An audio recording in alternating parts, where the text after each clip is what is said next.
Oh, how fabulous.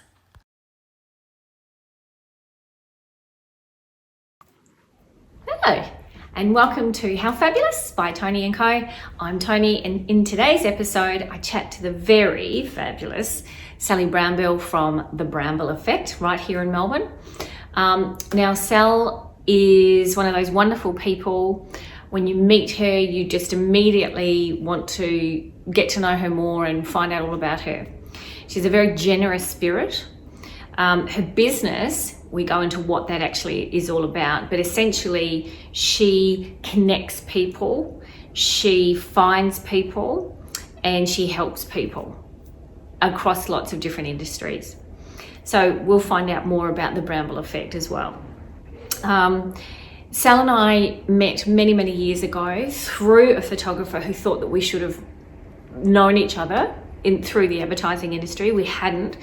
And there, when we met up, there was a sort of 4 or 5 hour conversation that we didn't come up for air. So there's that. And over the years, she's helped me many times with my business and crewing. And now she's actually become a client.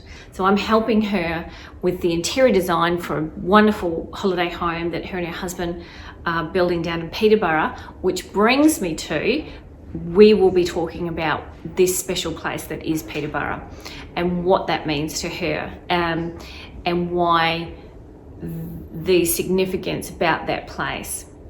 And it's a beautiful story. There's a few tears, but there is a very happy ending. So we talk all about Sal's place in the industry and what she does to help up and coming students. She teaches, she was a photographer. There's nothing probably Sal can't do. So there you go. We had a ball talking. I hope you enjoy this episode, and please don't forget to subscribe and follow, and most of all, enjoy listening to these episodes. Hello and welcome to How Fabulous by Toni and Co. I'm Toni, and today my fabulous guest is the fabulous Sally Brownbill. Hello, there she is. Hello. There needs to be maybe 2 or 3 more fabulouses in there, because you are one of those fabulous people, Sal. Thank you for coming on. Oh, it's all true. It's all true.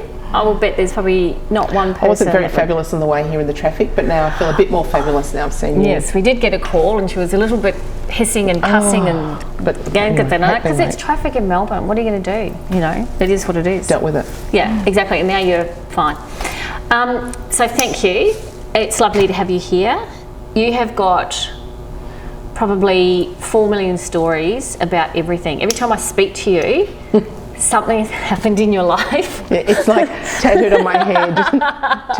Tell me something. Tell me your problem. Let me deal with this. Yeah. There is, and I think that is just very telling of people kind of flock to you like insects to a light. Bees to a honey pot. That's exactly what it is. They do. That's how you and I met. Yeah. And well, you know what? I'm just going to go for it. We met many years ago through someone in the business. I was looking at a photographer's folio and I thought, isn't this folio very gorgeous? This is when I was doing a lot of advertising producing. And he said, yes, Sally Brownbill did it for me. And I went, what do you mean? Who? Hadn't that? What could you been under? This is the thing actually. I'm a bit embarrassed to say it. I hadn't heard of you, but it's a miracle I hadn't, because everybody knows Sally Brownbill. In the advertising industry, you've been in the industry, in the business, doing the business for many years, and longer than I've been in the Melbourne advertising business. And he said, you need to meet this woman. And I was like, okay, sure, why not? Rang you, and you're like, yeah, blah, blah, blah. So we met for coffee, and I was thinking, yeah, I'll be in and out 15 to 20 minutes. Big mistake. Oh my God. 4 hours later, we're still going, it was wonderful. It was so good. And it was just a long time ago now. Yeah. Many, probably, it's over 10 for sure. For sure. Yeah, it's definitely over 10. So there you go. So that's kind of how we met. And I want to I want to talk about what you actually do and how you give back to the industry, what you do in the industry, because you're still in the industry, and the peripherals as well. We're also doing a fabulous private personal project together, which is really nice. So Sally's my client, and I want to talk about a little bit of a special thing, which is how this project that we're doing together came about. I get very emotional about that, and I would love to talk about that. But I also want to make sure everybody understands, like, what the hell you do. What the hell you do?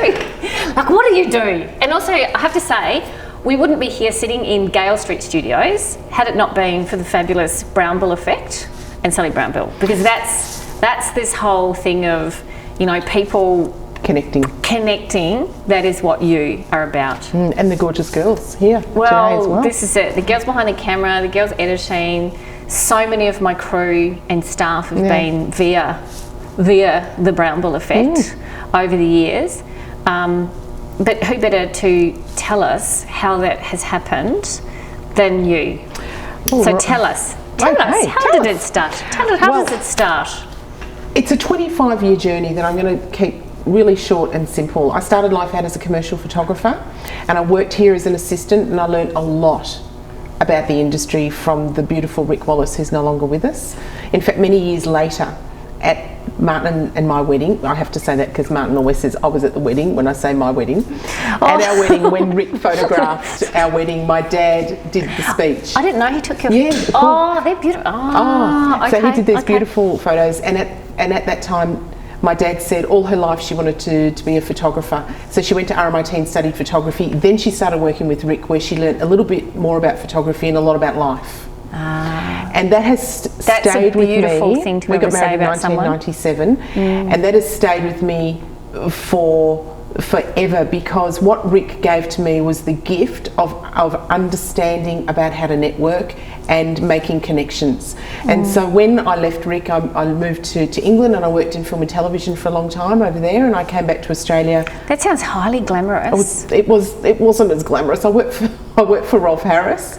I answered his fan mail. Oh my God. I answered fan mail. I was on the switchboard. Then I went up to London and worked for Thames TV on the bill, and met lots of people. I met this great girl. I was also a door bitch in a nightclub. Oh my God.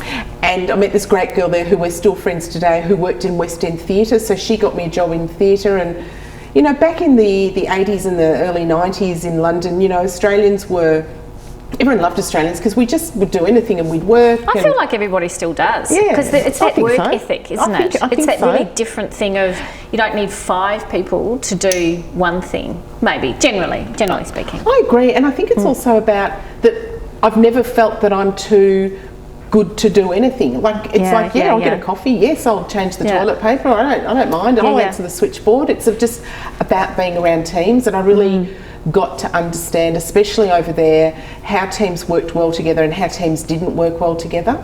So when I came back to Australia, I made this big decision that I wouldn't be a photographer anymore. So I thought I'll ring up my old lecturers at RMIT and have a chat to them. And Gus was one of my old lecturers who had this 5-year plan of retiring. So he ended up getting me to come in and talk to the students, and I really loved it because I love talking. And he said to me, I've got a succession plan and I'd like to train you to take over my subject. And when I retire, it can be yours. You know, it was a lot easier back then in university days, let me tell you. Damn, that's good timing. So that's a huge... It was huge.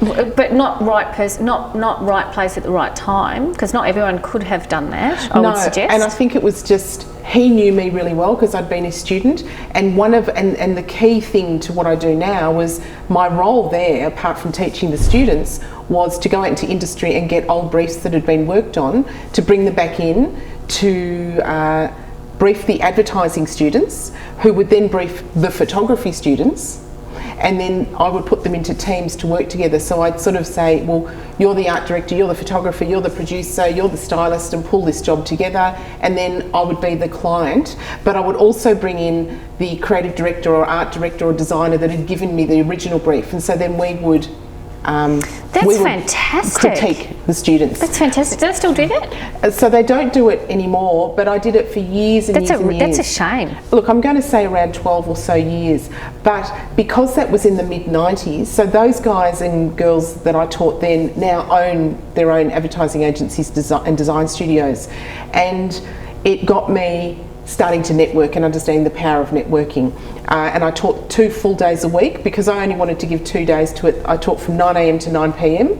Two days a week. Oh. It was nuts. I did 3 3-hour classes, and it was nuts, but I did it. And the other 3 days I started taking portfolios of photographers around, of which the guy that introduced us, I started designing portfolios and getting work for photographers and pulling teams of people together on an as-need basis. And did you miss taking pictures though?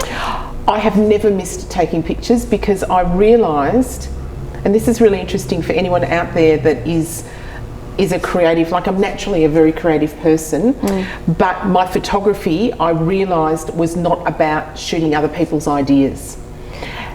Okay, my photography was very personal. I probably, had I had my time again, would have been a documentary or a photojournalist or a documentary photographer, where I told stories with my own vision. But I was trained as a commercial advertising photographer, which really meant that I took your idea and made your idea really good. And that really wasn't what my photography was about. And I found it quite stressful and not very stifling. And not very creative for me. Yeah, not fulfilling. But because it was what I knew, I was able to talk to the creative industry, so designers and creative directors, about photography really well. And I was also able to go back to photographers and say, listen, you can't second guess what people need, so let me help you put into your portfolios, and then ultimately what turned up was websites, what you want to be doing, and let me make you be the best that you can be. Yeah, right, and that's how. So, because photography is so broad, product, fashion, and back real then there was estate, a lot of car photography, and then there was huge still life beauty and whatever. And it's kind of rare that someone would do absolutely everything, because when you're looking at as a producer, you're looking at a folio or someone's or a style, or a particular style. Yep. And then you have a look at their personal work as well. That's always interesting to look at their folio, look at all the brands and the ads that they've shot and go, yep, they can do it, obviously. How did they interpret our brief? Yep, they can shoot cards, great. Now let's have a look at their personal stuff. And so being able to get that together. So that's my thing, that's my gig. And so people like you could also feel very comfortable talking to me because I actually knew what I was talking about. I wasn't that is very selling clear. Dental instruments last month and photography this month. I was fully immersed in it, and photographers still respect what my opinion is because I know what I'm talking about. And that's right. I love it. You know what you're talking about, first and foremost, and you, without fail, you will always be able to pick up on somebody's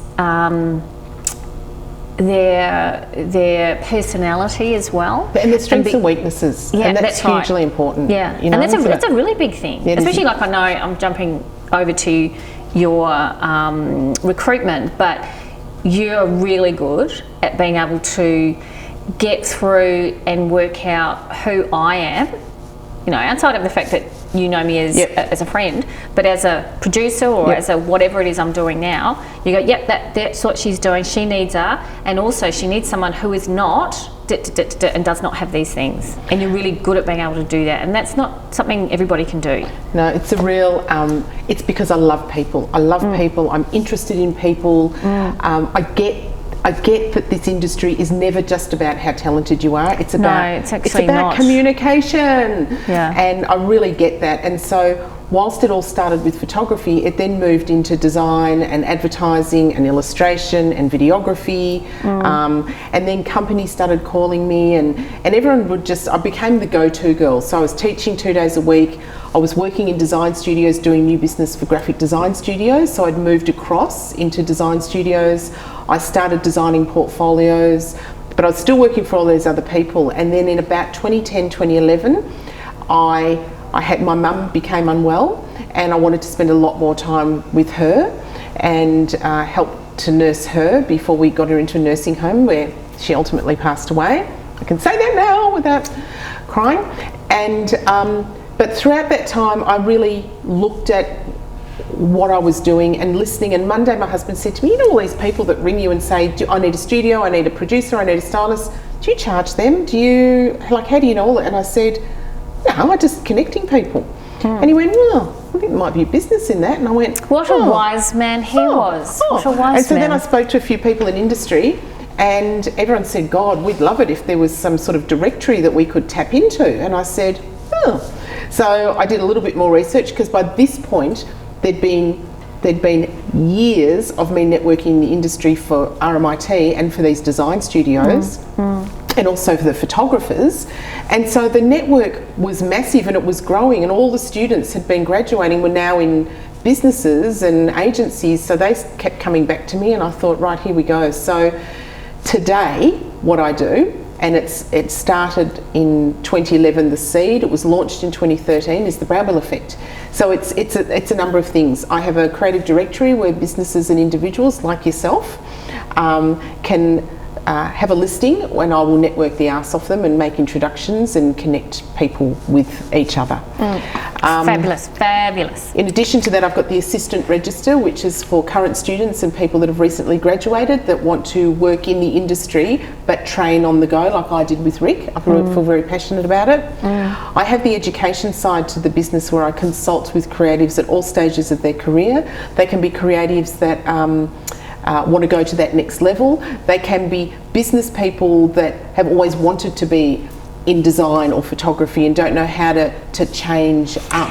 And that happens a lot. I remember sending someone your way, and she was a suit, and her passion though was actually food photography. And so I remember really clearly, because I remember thinking, okay, sure. I know who can help you, because I can't help you do that.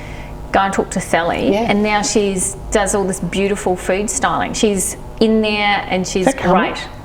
Yeah, there it is. And so I really love that, and I love that challenge, and I look at everybody individually. There's no cookie cutter approach to it. No, there just can't be, because everybody's so different, and also in this industry there is so much. And it's so important that you remain different and do what you said before about getting that personality across. So that's a huge part of what I do. I'm still designing portfolios, selecting images for websites, and then I have the guys that can build websites or do templates and connect and then I have the part where you call recruitment, although I don't like being called a recruiter. I call myself the great connector, because I help people find full-time jobs, and then I've got a really active freelance network that are different to the people that are on the creative directory.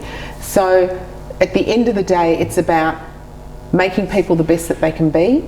It's about connecting people, it's about making things happen, and it's about making a difference.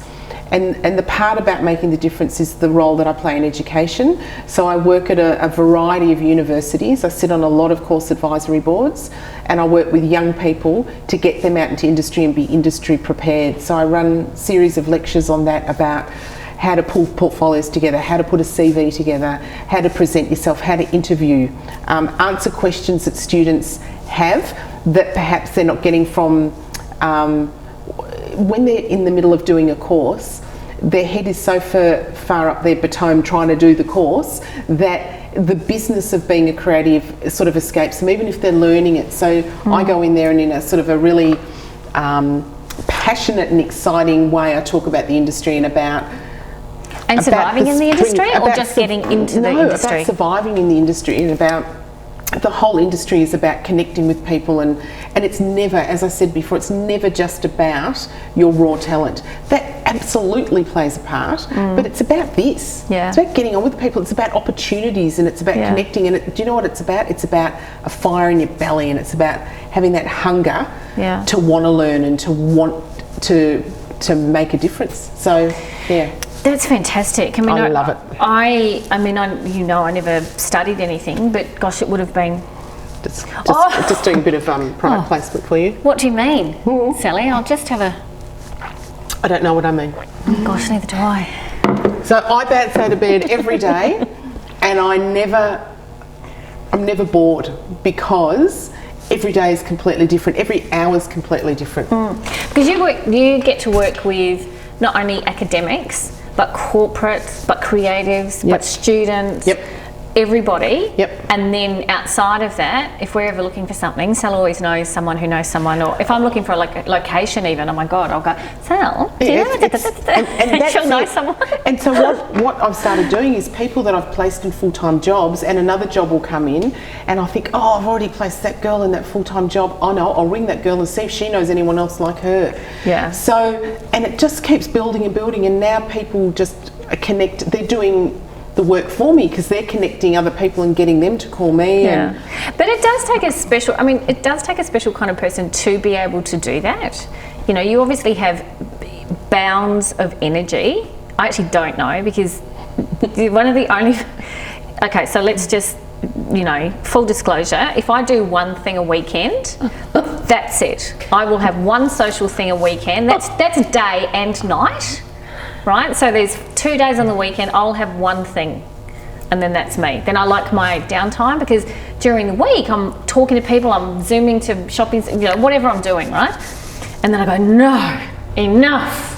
Sal, okay, so you ring her and she's going, okay, so I'm lecturing this day and I'm doing this, and then I'm going to the opera, and then I've got to go, and then I'm judging this awards, and I'm flying to Sydney after that to judge another award, and then I've got to meet with the thing, and then the weekend comes, she goes, yeah, also, so I've got 2 things on tonight, and and Dad, who's nearly 92, and Martin's mum, who's moving house, and the dog Lainey, and the child, and the thing. She's got everything. So there's no falsehood about you trying to pretend that you're anything you're not. What you see is what you get. What you see is what you get. But do you know what is funny? And you're a straight shooter. That's what I love about you. You've got to tell it how it is. Yeah. You got to tell it how it is. Yeah, that's not bullshit, because often this industry, a little bit of bullshit. You got to tell it how it is, and also you've got to be really comfortable in your own skin, I think.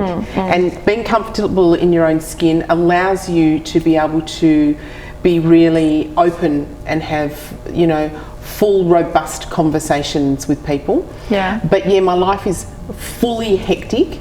However, I do have in my diary days where I just cross out nothing. That's the secret, is it? And there's not many of them, but it just means it's not that I don't do anything, it just means that I don't have to plan anything, and whatever happens on the day can happen. And that's been a really good thing. I've kind of learnt to do that. Do you think that as you've gotten older, so, you know, when you were, say, 30, 25, 30, even 35, would you have done that? No. No.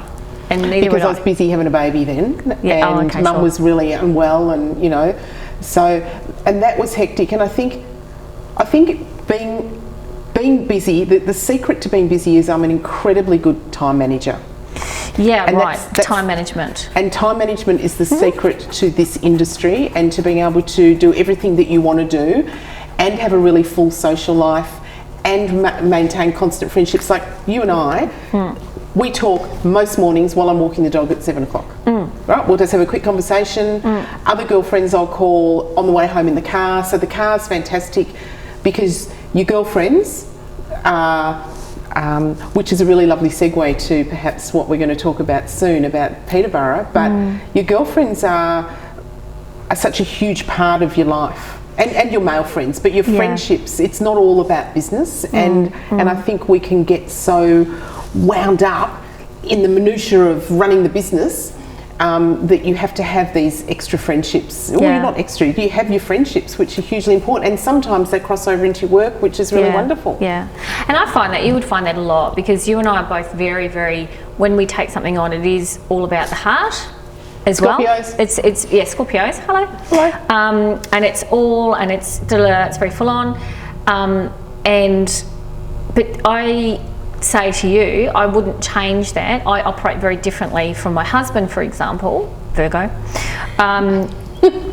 So he's not quite so passionate about how he conducts his business life. He can't be. It's a very, very different role. But I wouldn't be able to do my job properly, nor would you, if you didn't have that and you weren't so invested in that. But who would want to work with you if you didn't have that? Nobody. People are like, I'm just going to style you, I'm going to produce you. And and a lot of the times you've become followers, friends with your crew, your people, your clients, your everything. And it's the same with me. And it's an unavoidable thing. I think what's really great, I loved turning 50. right? You talked about age before. I know you're shocked that I'm probably over 50, but... Oh, that's bullshit. I feel like you're 30. I know. But I love turning 50 because I found like there was this whole new empowerment that I felt like I actually have been doing this for a really long time. And I'm really good at what I do. And I've survived without the being industry. a dick about it. Without being a dick. Yeah.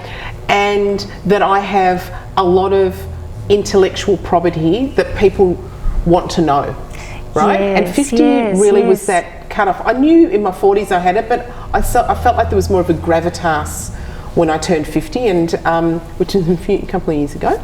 And I think that's been something that's been really empowering, because the creative industry is so young, but the older I get, the younger the people work for me. That's really important, so they keep me cool and groovy. But I have no problem with age. I don't. Like, I have a dad who's nearly 92 who went back to university at 50 and studied for 10 years and retired, and then went into his whole new career at 60. I love that. And now he's 92 and he still works. Yeah, and amazing. So it is. Age is not. Age. You shouldn't be judged by age. No, absolutely not. And I think it's about your energy, and it's about the glass is half full, and it's wanting to share your knowledge. You know, and wanting to be around positive people. And I know where I was going with this. I went off on a tangent, as I do. I love it. But it's about again turning 50. It's about choosing who you want to work with. Right, and putting that message out there. Like, there's a whole lot of people that I work with now because I really love working with them, and they come back to me repeatedly for things, and I'm in a really happy place. And every year with my business in October, I look at my last year from January to October. I look at what strengthens me, and what deadens me. Right? Yeah, right, okay. And I go, right, I love that, I didn't love that, I really hated that, I don't want to ever do that, but I want to do that again. And I list them all, and then I make a change from October to December, and I re-look at the business and I make changes, and then I go away for January, and then I come back in February and hit the road.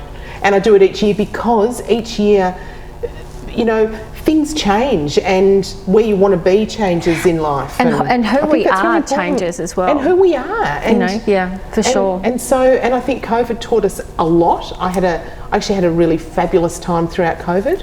I learned a lot about myself and the business, and you know, what was important to me and my family, and and is that the sort of information that you pass on to your students as well? Absolutely. Not just, I would imagine you'd be a little bit of a not an agony aunt, but like a little bit of a mother figure as well. Oh God, yeah. As in, you know, sure, this is the business of it, but here's some other good stuff that you know, when you're getting out there in the big wide world, it can be brutal, you know, starting work.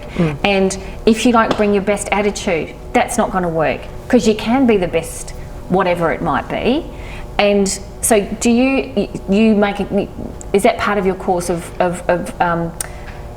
imparting that kind of knowledge as well? Absolutely, and I think why the lecturers really enjoy getting me in is because I've always got stories. Oh my God, so many I've always got a story that relates to a particular topic, and it's a story that might be a personal story about me and my experience, or a story that recently happened on a job, you know, 2 weeks ago, or I think in part, you know, as you said before, what you see is what you get. Like, I've got no secrets. I just tell everybody. I just probably too much information sometimes, but well, do you know what makes Scorpio. you human? Yeah, a Scorpio. It's a thing. Well, it's actually even more than Scorpio. And it can make actually, you know, I think funny stories or interesting stories, or you know, like kind of stories.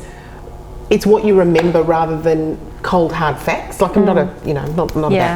You know, I couldn't have sat in a class and listened to somebody going. The lecturers are teaching them and imparting the technical knowledge and all that. Yeah. But you can't, you know, that life experience as well. Yes. Is very, very important. And that's why that story about what Dad said about Rick and I is so, you know, it's so true. You can learn, you know, your learning curve at university is quite steep, but it's nothing till you get out there and live a life and experience all these different things, to the point where nothing really surprises me anymore.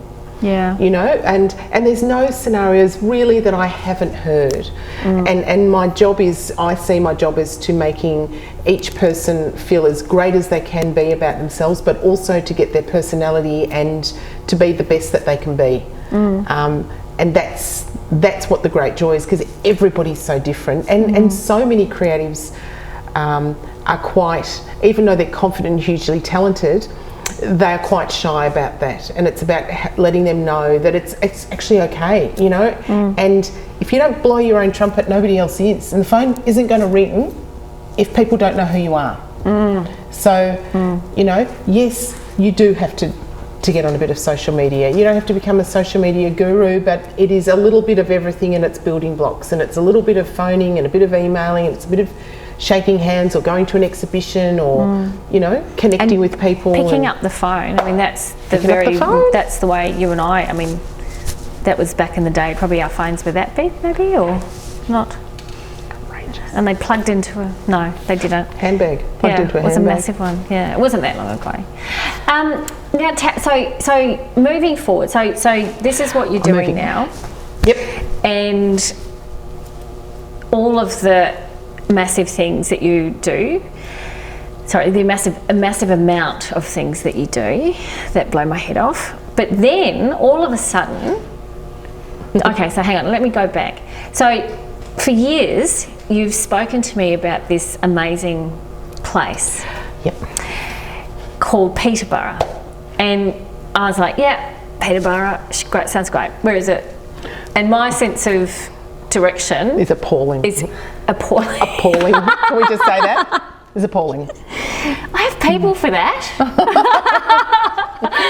Google machine? Yeah, I've got the Google machine. Plug it in and I'll find my way. So it's appalling. Anyway, so Sal would always talk about going to this amazing place, Peterborough, and you talked about it, and I had lots of stories about it, and I heard about this blue house for years, and you go away, and I think, oh, they go away there all the time. Anyway, you tell me what happened with this place at Peterborough. In fact, I'd love you to share the story of why it is so special, and now being there and staying there and going down there and helping you craft this beautiful place, I understand why it is so beautiful. So okay, so again, one of my very long stories, I'll try and keep it quite short. Towards the end of the Second World War, my mum and her two girlfriends, one of their parents took them down to Peterborough, which would have been a big deal. And there was a place down there called the Do Drop Inn. And the Do Drop Inn is still there, and it's a private home now, and they went and stayed there towards the end of the Second World War.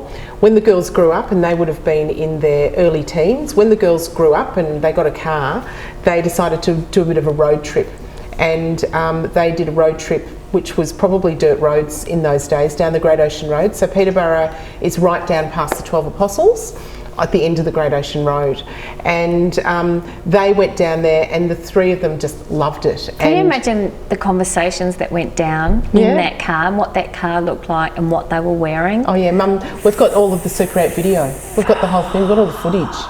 This is a movie. Yeah, then we've got all the footage, and so they tripped up and down for a number of years, and then one of the women decided to buy a house down there. So she bought a house in the main street, which is still exactly the same as it is today. There's one milk bar that doubles as a bottle shop, and there's a takeaway shop that's open about 3 days of the year that also doubles as the post office. That's the main street. Yeah. Has always been and still is. And there's a pub all the way over there that's the pub. And so she bought the house. Mum and the other girlfriend had a family at this point. It was in the 50s, and it wasn't me, I wasn't born then, let's just be clear about that. I've got a much, much older brother.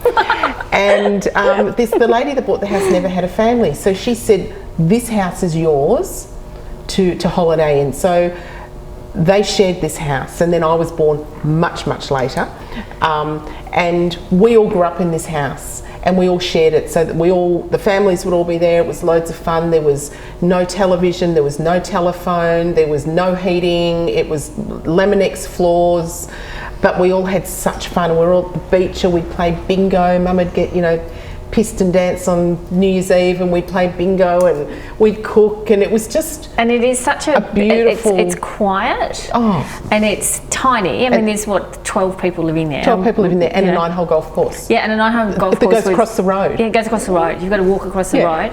And then you walk, there's these amazing cliffs all along and around with all these crazy names, which have changed, you were telling me, over the time.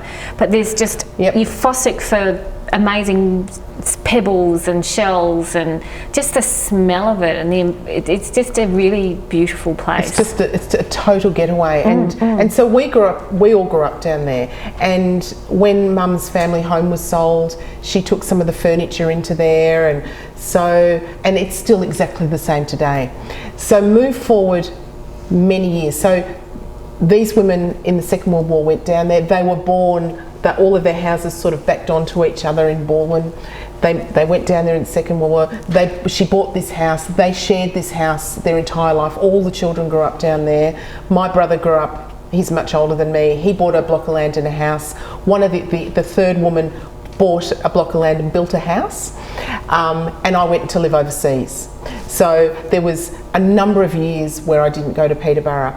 And during that time, the other woman who had bought the house had gone through divorce, so she sold the house. My brother's still there, and Mum and I are occasionally popping in and out to the original house. So there's this huge history of families and everyone going on.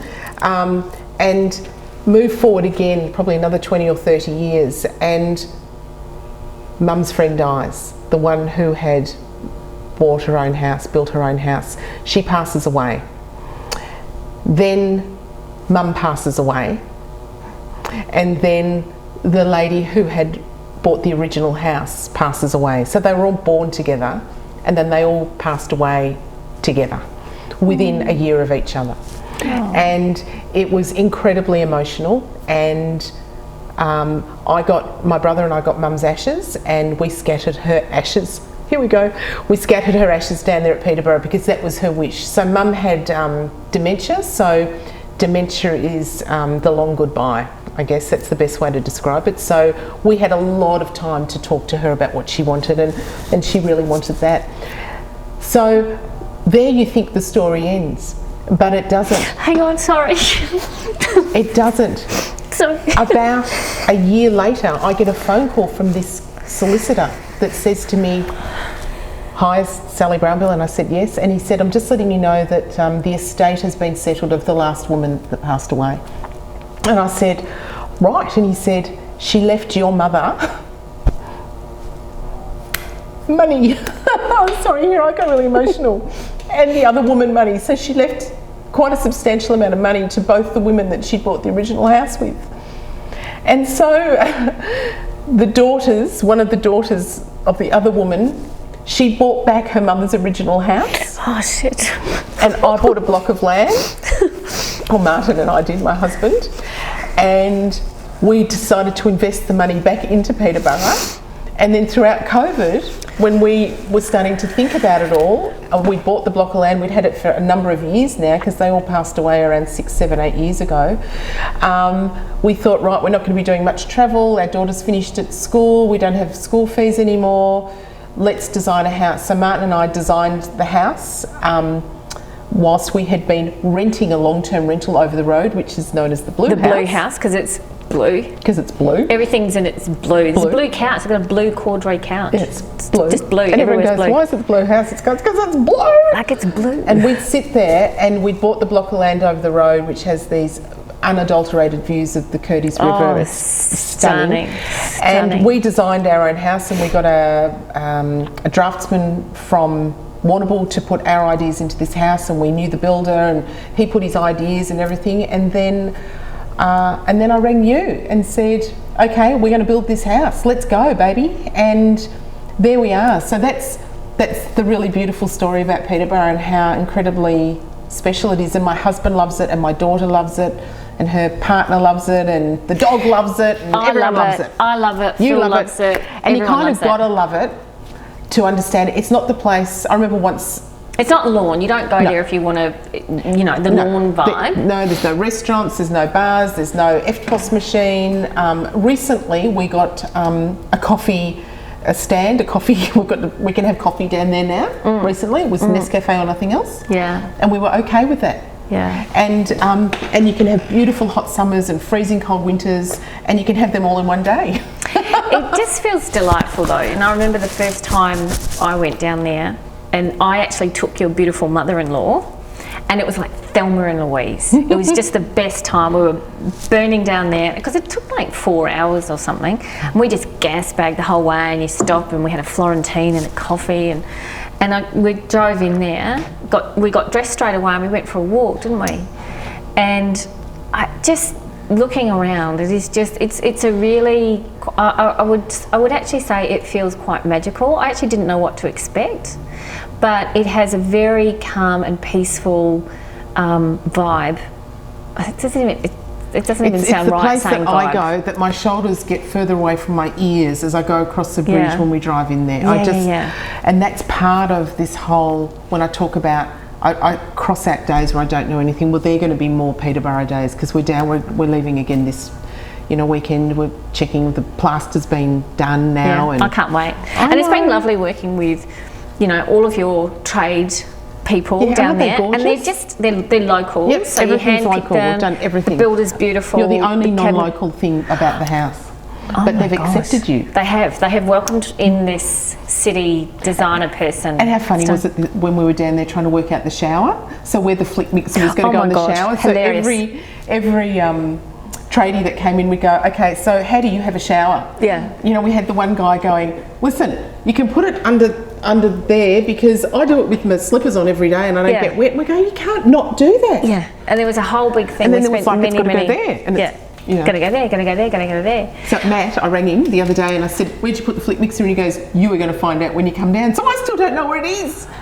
Can you FaceTime me in, please? Because I need to know what that is. I'm so going to FaceTime you in. But they were such good value about it. And then, of course, Jerry agrees with you and me. And it was like, no, because all of the boys wanted it there. Yeah. I know. They've had some fun. We've had fun. We've had a lot of fun. And they're just so, rather than being, this kind of, they're out and in Warrnambool tradie type people, they're just so warm and lovely. The curtain guy, the carpet lady, the tile people. You've had so much help from them, haven't you? Even the Harvey Norman people. Yeah. And all of them are going fantastic. to come. I've invited them all to have drinks. Oh my God, I can't wait. It's going to be the party of the century. All to have drinks when we're there because they've become part of the build. Yeah. And I've become... But that is what the special thing is. It had to be that way because of this. And I've become part of their story because we've heard about how his mother was a seamstress and made curtains and how that other lady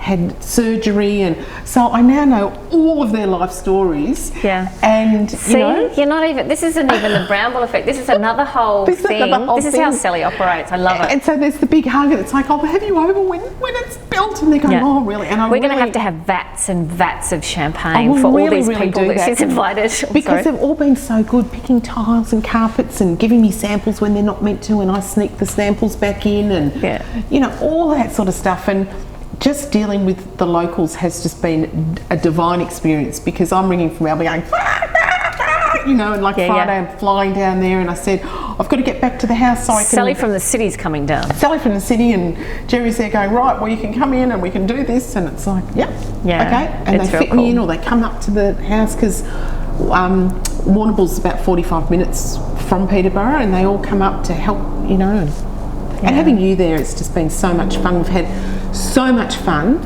and we're just always on the same page. Yeah, I love it. And then sometimes you'll throw me completely and say, the television, this was my favourite thing. If anybody's following me on social media, I've got this whole thing of Toni going, I'm the television. I am the television. I'm the fridge, and all this, trying to work out, because she's going, the television cannot go there, and I'm going, and then my brain... For 4 years, in my brain, the television was there. This is Sally. Yeah, for 4 years. And I'm like, I don't think you should do it there. I can't talk to you about this now. And then I'll go away and I'll lie awake at night and I'll look up and then I'll ring her and I'll go, okay, I can put the television where you want it. I get that. It doesn't have to go there. Yeah. And that's been really good because, it's often like I've just said on something, but as you get older, I'm much better at taking advice. You see, as a kid, I could never take advice. Yeah, and I think maybe 20 years ago, if I was your interior designer then, you would have gone, actually, no, you're fired by. Yeah. But now, and I go, I don't care if you're the television, I'm going to smash the television. Through that. But I mean, it was a bit intimidating, sort of coming on board as your you being the client. I'm like, oh, how does that? How are we going to work that out? But it's been brilliant, and I've loved it. I've learnt a lot. You've been wonderful clients, and I feel so honoured to be part of this this special thing. It's not just you're building. I mean, it would be special anyway, but it just means a lot to be down there and doing something that you guys are going to. We're not building it to resell. We're building it to just this is be your a forever home. This is our forever home. With all of the Sally stuff in it, and you're letting me help you sellify it. That's a great word. Oh my God, there's another one. Oh my God. I'm allowed to help you sellify it, but still keep it within the idea of what, Yeah, and just having you to bounce ideas off with the cabinetry especially. You've been just,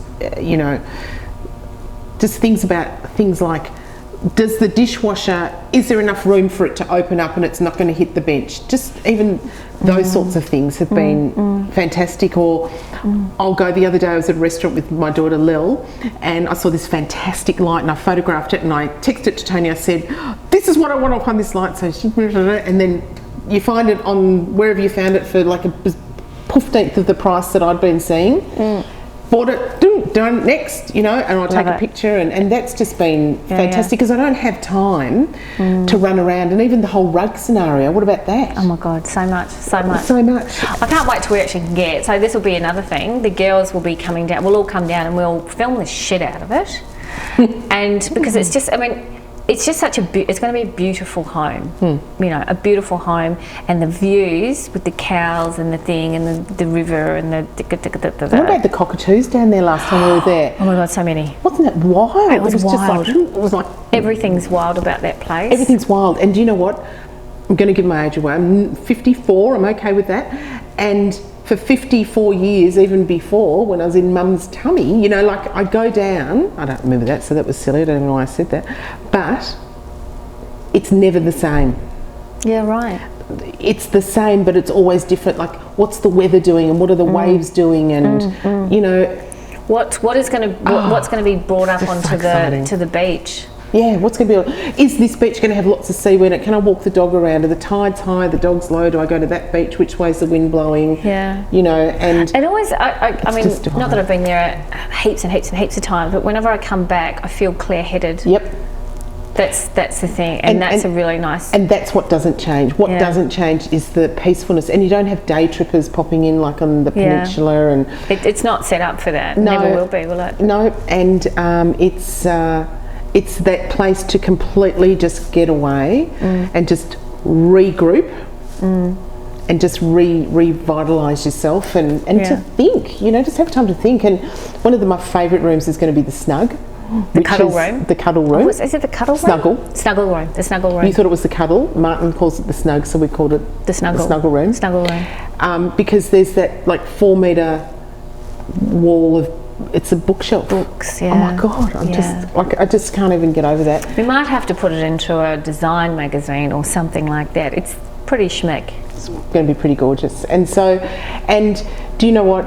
It's we've worked a lifetime to be able to do this, and it's and everybody on the project, yourself included, gets it. And they get what we're doing, and it's just. Brings me great joy, and we've even and there's a little bit of Mum around there as well, and I know she'd be loving all this. Loving it. She'll be loving it. Well, that is beautiful. So I kind of know, I always ask this of my guests. Oh, I think I do. I don't know. I'll have to look back. It's pretty loose here, but one of the questions I tend to ask at the end is, what do you think you'll be doing in 5 years? I can answer some of that. You'll be at Peterborough. Working sometimes from Peterborough, surely. What do you think you're going to be doing? Well, I think 5 years it's still quite close. I think 5 years is going to go like that. I kind of go in 10-year things, but for 5 years I'd like to think that every other weekend I'm at Peterborough. I could probably go down on a Friday and come back on a Monday morning. That's going to be really important to me and to us as a family.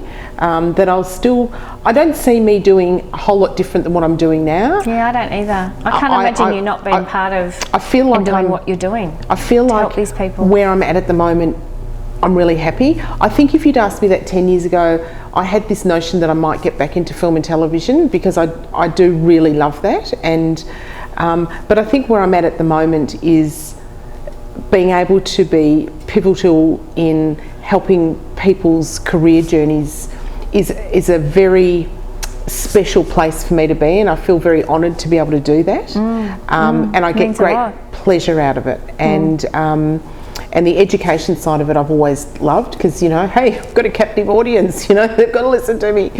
And being able to, what COVID taught, one of the many things COVID taught me and many people was that we can work remotely. So I, at the moment, leave on a Friday morning at 7 o'clock and I'm down there by about 10:30, and then I can set up my computer in the Blue House still, and I can work for the afternoon, but then I can go to the beach for a run with the dog, you know, at 4 o'clock. And so I'll be doing a lot more of that, I think. And wait and see. I'm pretty excited about the future because I have always been one, and I talk about it a lot, to be open to opportunities. So I don't really know what's around the corner. Yeah. And I listen to opportunities, and I always see like holes in the market and kind of go, whoa, that's not happening. I'm going to slide in there and do that. So, yeah, you're good at that. You know, I think there's stuff that we don't even know what we don't know. Like, you know, what's going on in the colleges and the unis now that they'll be doing in 5 years. That it's like when mobile phones arrived. Yeah. What about when computers arrived? My grandpa bought me my first Mac computer. Was that one of those little... No, it was the one that had, it sort of shaped like a cone head at the back, and it was purple. Like that, a purple or a green or an orange one. Yeah, or orange, that's right. And he bought it for me, which was incredibly lovely as a gift for my new business, and it sat in a desk for a whole year because I didn't know how to turn it on. And I didn't know anyone else that would know how to turn it on. People would go, you got a computer? And I go, yep. Yeah, but not doing anything with it. Yeah, who knows. But whatever it'll be, you'll find a way, and it'll be something you do, and then you'll sellify it. I'll sellify it. That's it. I love that. Thanks for that. I'm going to use that. Thanks, Toni. Thank you for having me today. I just made that up today. Yeah. Thank you so much for coming in, Sal. Amazing. Sally Brownbill. Thank you very much. The Brownbill Effect. The Brownbill Effect. And stay tuned for more fabulousness with Toni and what she's done at Peterborough with me.